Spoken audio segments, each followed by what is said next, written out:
તો અમદાવાદમાં ઢોંસામાંથી નીકળ્યો છે પથ્થર। કાંકરિયામાં પ્રિન્સ રેફ્રેશમેન્ટના ઢોંસામાંથી નીકળ્યો છે પથ્થર। ગ્રાહકની સતર્કતાથી મામલો સામે આવ્યો। સંચાલકે ભૂલ થઈ હોવાનો કર્યો છે સ્વીકાર। બિલ ન લેવાની વાત કરી અને સમાધાન કરી દીધું।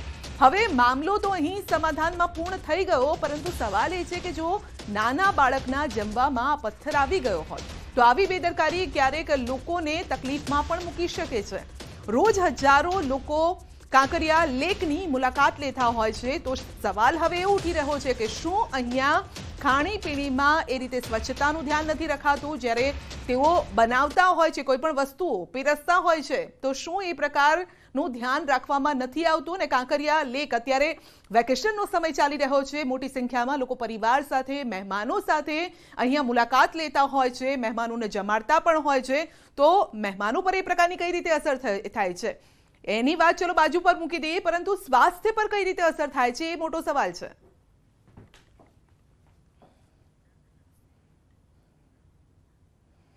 અમદાવાદમાં બિલ્ડરના ત્રાસથી યુવકે આપઘાતનો પ્રયાસ કર્યો છે। દરજી કામ કરતા જિગ્નેશ વાઘેલા નામના યુવકે સુસાઇડ નોટ લખી આપઘાતનો પ્રયાસ કર્યો।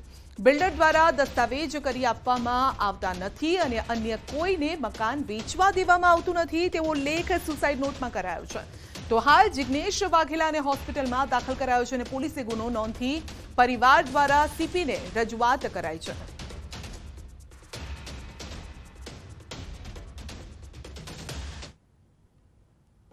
કૂદતો હતો ને તે દિવસે કે તારો કોઈ દસ્તાવેજ છે નહીં, તને કશું નહીં, તું અનિલભાઈ જોડે જ વાત કરજે। જે એની ઓફિસમાં એના કેમેરામાં પણ રેકોર્ડ છે અને પોલીસને અમે જ્યારે કમ્પ્લેન કરી તો પોલીસ ત્યાં ગઈ તો એ લોકોએ બધા સંતાડી દીધું ને એમ કીધું કે અહીંયા અમે કશું આપતા જ નથી। પોલીસને અમે કીધું એની ફૂટેજ કઢાવો, પણ પોલીસે કર્યું નહીં। 10 થી 15 વાર અમે પોલીસ સ્ટેશન ગયા પણ અમારું કોઈ સાંભળતું નથી, માત્ર ને માત્ર બિલ્ડરના પૈસા બોલે છે। બુલેટિનમાં આગળ વધીશું નાનકડા બ્રેક બાદ।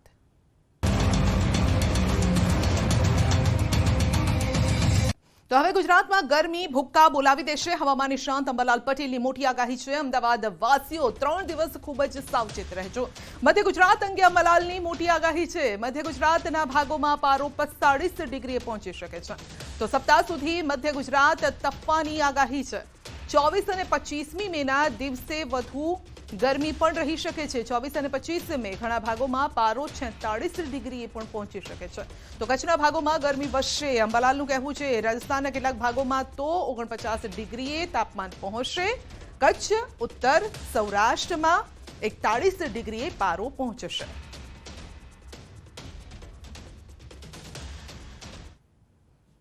તારીખ 17મીથી આખરી ગરમી પડવાની શક્યતા રહે છે। મધ્ય ગુજરાતના ભાગોમાં મહત્તમ ઉષ્ણતામાન 45 ડિગ્રી સેલ્સિયસને પાર કરી જવાની શક્યતા છે। તારીખ 24-25 સુધીમાં તો કોઈ ભાગમાં 47 ડિગ્રી સેલ્સિયસ જેવું થઈ જવાની શક્યતા છે। આ ઉપરાંત ગંગા જમનાના મેદાનો તપવાની શક્યતા છે। આ ભાગમાં 48 ડિગ્રી સેલ્સિયસ જેવું મહત્તમ ઉષ્ણતામાન થવાની શક્યતા છે। કચ્છના ભાગોમાં પણ ગરમી વધશે અને રાજસ્થાનના ભાગોમાં આખરી ગરમી પડશે। રાજસ્થાનના કેટલાક ભાગોમાં તો 49 ડિગ્રી સેલ્સિયસ જેવું મહત્તમ ઉષ્ણતામાન થવાની શક્યતા રહે છે। લગભગ કચ્છના ભાગમાં ગરમી વધશે। ઉત્તર સૌરાષ્ટ્રના ભાગમાં 41 ડિગ્રી સેલ્સિયસ જેવું મહત્તમ ઉષ્ણતામાન જવાની શક્યતા છે। જૂનાગઢના ભાગમાં 42 ડિગ્રી સેલ્સિયસ જેવું મહત્તમ ઉષ્ણતામાન જવાની શક્યતા છે। તો આખરે ગરમીનો પ્રકોપ હવે શરૂ થવાનો છે 3 દિવસ માટે, અને આ અંગે જ વધુ અપડેટ મેળવીશું। અમારા સહયોગી અંકિત આપણી સાથે જોડાઈ ગયા છે। જે અંકિત, છેલ્લા 3 દિવસ આપણે જોયું કે ઝમાઝમ વરસાદ થયો, વાવાઝોડું, મિની વાવાઝોડાની અસર વર્તાઈ, પરંતુ હવે એકદમ જ વાતાવરણમાં પલટો આવવાનો છે અને ગરમી ફરી એક વખત તેનું આક્રમણ કરવાની છે।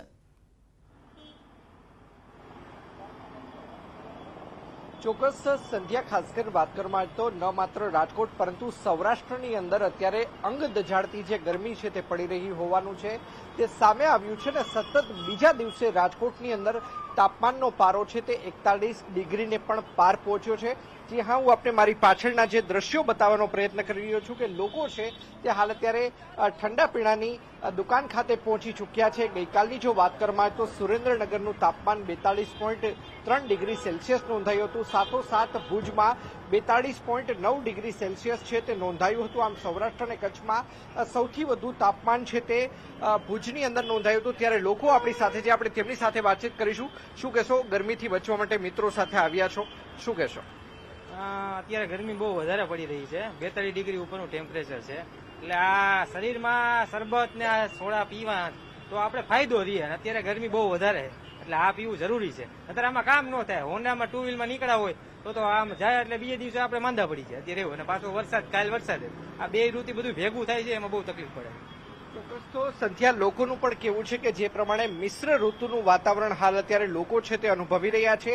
ખાસ કરીને સૌરાષ્ટ્ર કચ્છની જો વાત કરવામાં આવે તો કચ્છની અંદર નખત્રાણા છે, ભચાઉ છે, ભુજ છે, આ સહિતના વિસ્તારોમાં કમોસમી વરસાદ વરસ્યો હતો. તો બીજી તરફ વાત કરવામાં આવે સૌરાષ્ટ્રની તો તેની અંદર દ્વારકા છે, જામનગર છે, સાથોસાથ વાત કરવામાં આવે કે રાજકોટ, પોરબંદર, સુરેન્દ્રનગર અને સાથોસાથ ગીર સોમનાથ અને જુનાગઢ જિલ્લાની અંદર પણ કમોસમી વરસાદ વરસ્યો હોવાનું છે તે સામે આવ્યું છે. બિલકુલ અંકિત, આપ અમારી સાથે જોડાયેલા રહેશો. સુરતી લાલાઓ ગરમીમાં કેવા શેકાઈ રહ્યા છે તે જાણવા માટે જઈશું. સુરત કીર્તેશ આપણી સાથે જોડાયેલા છે. જી કીર્તેશ.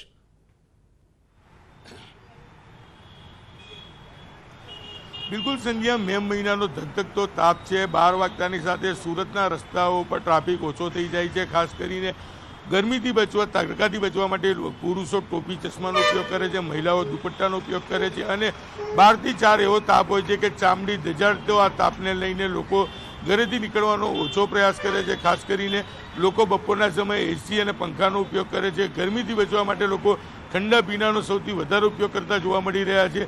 જે પ્રકારે ગરમી પડી રહી છે, તાપ પડી રહ્યો છે, ચામડી ધજાડતી આ ગરમી છે. તંત્ર બી લોકોને કહી રહ્યું છે કે કામ ના હોય તો બપોરે 12 થી 4નો સમય બહાર નીકળવાનું ટાળો, કારણ કે ગરમીનું પ્રમાણ જે રીતે વધી રહ્યું છે તેને લઈને ચોક્કસપણે લોકો પણ નીકળવાનું ટાળી રહ્યા છે. એટલે કે સુરતી લાલાઓ ગરમી, તડકો અને ખાસ કરીને બફારાને લઈને સૌથી વધુ હેરાન અને પરેશાન જોવા મળી રહ્યા છે. બિલકુલ કીર્તેશ, આપ અમારી સાથે જોડાયેલા રહેશો. સાબરકાંઠાથી આપણી સાથે ઈશાન જોડાયા છે. ઈશાન, છેલ્લા દિવસોમાં આપણે જોયું છે બનાસકાંઠા, સાબરકાંઠામાં મિની વાવાઝોડાની અસર જોવા મળી, વરસાદ પણ વરસ્યો અને હવે એની વચ્ચે આ ગરમીનો પ્રકોપ. લોકો શું કહી રહ્યા છે આ વિશે? સંધ્યા, ચોક્કસ કે સાબરકાંઠા જિલ્લાની વાત કરીએ, સાબરકાંઠા, હિંમતનગર અને ઈડરમાં સૌથી વધુ ગરમી પડે છે. છેલ્લા 2 દિવસથી 42 ડિગ્રી પાર ગરમી પહોંચી ગઈ છે. ખાસ કરીને વાત કરવામાં આવે તો રસ્તાઓ પણ એકદમ સુમસામ બાકી રહ્યા છે. જાણે કે રસ્તા ઉપર જાણે કે કર્ફ્યુ લાગ્યો હોય તેવો માહોલ હાલ રસ્તા ઉપર જોવા મળી રહ્યો છે. બપોરના સમયે કોઈ બહાર નીકળવાનું માટે પણ તૈયાર નથી. અને ખાસ કરીને આરોગ્ય વિભાગ દ્વારા અને કલેક્ટર દ્વારા પણ લોકોથી ગરમી બચવા માટેની અપીલ પણ કરવામાં આવી છે. ખાસ કરીને સૂતરા કપડાં પહેરવા, તો આ ઉપરાંત ગરમીથી રક્ષણ મેળવવા માટે ઘરના ઠંડા પીણાનો જ ઉપયોગ કરવો અને બહારના ઠંડા પીણા પીવાનું ટાળવું જોઈએ. આ સિવાય અન્ય જે વસ્ત્રો છે તો સૂતરા કાપડના વસ્ત્રો પહેરવા તે પ્રકારની અપીલ કરવામાં આવી છે. તો વધુ પડતી ગરમીમાં બહાર નીકળવું જ પડે તો જે તકેદારીના ભાગરૂપે જે અમુક જે વસ્ત્રો પહેરીને બહાર નીકળવું તેવું પણ હાલ તો કલેક્ટર અને જિલ્લા આરોગ્ય દ્વારા જણાવવામાં આવે છે. અને દિવસે દિવસે ગરમી વધી રહી છે. છેલ્લા 2 દિવસથી 42 ડિગ્રી પાર થઈ ગઈ છે. અને સૌથી વધુ શહેર ગરમ હોય તો એ હિંમતનગર બાદ ઈડરમાં પણ 41 થી 42 ડિગ્રી ગરમી જોવા મળી રહી છે. જી સંધ્યા. બિલકુલ, તો 40 ડિગ્રીની ઉપર આ તાપમાન પહોંચી રહ્યું છે અને એ વચ્ચે જ શહેરીજનો અને ગ્રામ્ય વિસ્તારના લોકો પણ ત્રાહિમામ પોકારી ગયા છે. અંકિત આપણી સાથે જોડાયેલા છે. અંકિત, આમ તો કહેવાય છે, રાજકોટ માટે એવું કહેવાય છે કે 12 થી 4 એટલે સુવાનો સમય હોય છે. કામ વગર લોકો બહાર નથી નીકળતા. રસ્તા પર કયા પ્રકારનો અત્યારે માહોલ જોવા મળે છે? ચોક્કસ સંધ્યા, હું કેમેરામેનને વિનંતી કરીશ કે તે મારી પાછળના જે દ્રશ્યો બતાવવાનો પ્રયત્ન કરે. સંધ્યા, ખાસ કરીને અમે હાલ અત્યારે જે દ્રશ્યો બતાવી રહ્યા છીએ, આ દ્રશ્યો છે રાજકોટના યાજ્ઞિક રોડ, કે જે રાજકોટની મધ્યમાં આવેલો આ રોડ છે ને ધમધમતો આ રોડ કહેવાય છે. ચોક્કસ હાલ અત્યારે વાહનોની અવરજવર દેખાઈ રહી છે, પરંતુ સામાન્ય દિવસોની અંદર જે પ્રકારની વાહનોની અવરજવર હોય છે તેના કરતાં ખૂબ જ ઓછી અવરજવર છે તે હાલ અત્યારે રાજકોટના યાજ્ઞિક રોડ ઉપર દેખાઈ રહી છે. સામાન્ય રીતે સેંકડો વાહનો અહીંયાથી દર સેકન્ડે, મિનિટે પસાર થતા હોય છે, પરંતુ જોઈ શકાય છે કે હાલ અત્યારે ગણ્યા ગાંઠિયા વાહનો છે તે અહીંથી પસાર થઈ રહ્યા છે. સાથોસાથ અત્યારે લોકો છે તે ખાસ કરીને જે ઠંડા પીણાની દુકાનો છે ત્યાં પણ પહોંચી રહ્યા છે. બીજી તરફ મહાનગરપાલિકા દ્વારા પણ હીટવેવની આગાહીને લઈને એડવાઇઝરી બહાર પાડવામાં આવી છે. લોકોને બિનજરૂરી ઘરની બહાર ન નીકળવા માટેની અપીલ કરવામાં આવી છે. તો બને ત્યાં સુધી સુતરાઉ કાપડ પહેરવાના અને તેમજ બને ત્યાં સુધી પ્રવાહીનું મહત્તમમાં મહત્તમ સેવન કરવાની પણ અપીલ છે તે મહાનગરપાલિકાના. અંકિત, આ ગરમીનો પારો કેટલો છે એ આપને જોઈને અંદાજો આવી જાય છે, કારણ કે આપના માથા પરથી પરસેવાની લકીરો નીકળી રહી છે, એનાથી જ અંદાજો આવી જાય છે કે અત્યારે કેટલી ગરમી છે ત્યાં.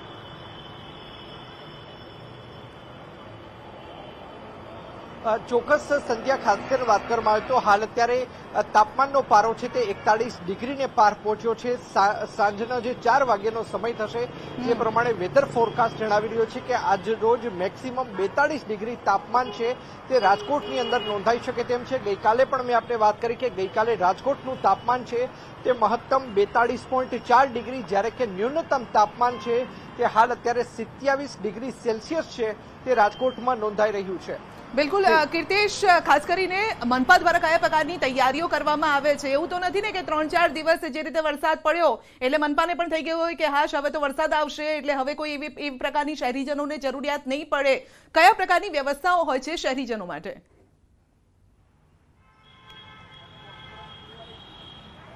બિલકુલ સંધ્યા, ઉનાળાનો સમય ચાલી રહ્યો છે. લોકોને માર્ગદર્શિકા માટે શહેરમાં બેનર લગાડવામાં આવ્યા છે, હોર્ડિંગ લગાડવામાં આવ્યા છે, જાણકારી આપવામાં આવે છે કે 12 થી 4નો સમય ખૂબ જ તડકો હોય છે, નીકળવું નહીં. અને પ્રી મોન્સૂનની કામગીરી એક બાજુ શરૂ કરી દેવામાં આવી છે, કારણ કે માત્ર હવે કહી શકાય 1 મહિનો એટલે કે 30 દિવસ બાકી છે વરસાદની એન્ટ્રીને. 15 જૂનની આજુબાજુ દક્ષિણ ગુજરાતમાં વરસાદ પોતાની એન્ટ્રી લેશે, એટલે કે ગરમી તો છે જ, તેની સાથે અસહ્ય બફારો શરૂ થઈ ગયો છે, જેને લઈને શહેરીજનો ત્રાહિમામ પુકારી ઉઠ્યા છે. ત્યારે ગરમીમાં બચવા માટે કયા પ્રકારનો વ્યવસ્થા કરવી, બપોરના સમયે નહીં નીકળવું તે, અને ખાસ કરીને ગરમીમાં લૂ ના લાગે તેને લઈને કયા પ્રકારે લોકોએ કપડાં પહેરવા, કયા પ્રકારના પીણા પીવા તેની સમજ મહાનગરપાલિકા દ્વારા આપવામાં આવી રહી છે. ત્યારે બીજી બાજુ આગામી દિવસમાં ચોમાસું આવવાનું છે, ત્યારે ચોમાસાને લઈને કયા પ્રકારની તૈયારી કરવી, લોકોએ સાવચેતી શું રાખવી તેને લઈને એક માર્ગદર્શિકા પણ મહાનગરપાલિકાએ બહાર જાહેર કરી છે. બિલકુલ, ઈશાન પણ આપણી સાથે જોડાયેલા છે. જે ઈશાન, ગ્રામ્ય વિસ્તારોમાં કઈ રીતે વ્યવસ્થા હોય છે? કારણ કે શહેરી વિસ્તારોમાં અમે જોઈએ છીએ કે ઘણી જગ્યાએ પાણીની પરબ મૂકવામાં આવે છે, ઘણી જગ્યાએ છાશનું વિતરણ કરવામાં આવતું હોય છે. ગ્રામ્ય વિસ્તારમાં પણ આવી વ્યવસ્થા કરવામાં આવતી હોય છે લોકો દ્વારા સ્વેચ્છાએ? જી ચોક્કસ સંધ્યા, ગ્રામ્ય વિસ્તારની વાત કરીએ તો ગ્રામ્ય વિસ્તારમાં ખાસ કરીને લોકો દ્વારા વ્યવસ્થા કરવામાં આવતી છે. તમે અત્યારે દ્રશ્યમાં જોઈ શકો તે પ્રમાણે જે રીતે પાણીના જગ છે જગ મૂકવામાં આવતા હોય છે. આ ગ્રામ્ય વિસ્તારની દ્રશ્ય બતાવું છું કે જ્યાં પાણીના જગ મૂકવામાં આવે છે. આ ઉપરાંત જે છાંયડો છે, છાંયડા નીચે જ બેઠક વ્યવસ્થા પણ કરવામાં આવતી હોય છે. અને ખાસ કરીને લોકો ગરમીથી છાંયડામાં બેસી શકે, લીમડાનું ઝાડ તો લીમડાના ઝાડ નીચે બેસતા હોય, એ રીતે અલગ અલગ ગ્રામ્ય વિસ્તારમાં વ્યવસ્થા કરવામાં આવતી હોય છે. પરંતુ ખાસ કરીને શહેરી વિસ્તારમાં જે કે ત્યાં ઝાડની સંખ્યા ઓછી હોય છે, અને આ ઉપરાંત જે પૂરતા પ્રમાણમાં વૃક્ષો નથી હોતા તો ત્યાં વધુ ગરમી હોય છે. તેના કારણે લોકોને પણ વધુ ગરમીના કારણે મુશ્કેલીનો સામનો કરવો પડતો હતો. તે માટે આરોગ્ય વિભાગ દ્વારા તો એડવાઇઝરી અને અપીલ પણ કરવામાં આવી રહી છે કે બહાર નીકળવાનું ટાળવું જોઈએ, અને જો કારણસર બહાર નીકળવો તો અમુક જે ચોક્કસ વસ્તુ છે, ચોક્કસ કપડાં કે સુતરાઉ કાપડનો ખાસ કરીને ઉપયોગ કરવો જોઈએ. તો ઉપરાંત ઠંડા પીણાનો પણ ઉપયોગ કરવો જોઈએ. બિલકુલ બિલકુલ અંકિત આપનો, ઈશાન આપનો અને કીર્તેશ આપનો પણ આભાર. જો કે આ તપતી ગરમીમાં અમે પણ તમને તડકાની વચ્ચે ઉભા રાખ્યા છે અને પરસેવે રેબઝેબ તમે પણ થઈ રહ્યા છો, પરંતુ સાચવવાનું તમામે છે. રિપોર્ટરે પણ સાચવવું પડશે, કારણ કે આ સમય એવો છે, ગરમીનો સમય છે ને પારો 46 ડિગ્રી સુધી પહોંચી શકે છે. માટે શહેરીજનો અને ગ્રામ્ય વિસ્તારના લોકો તમે પણ સાચવજો.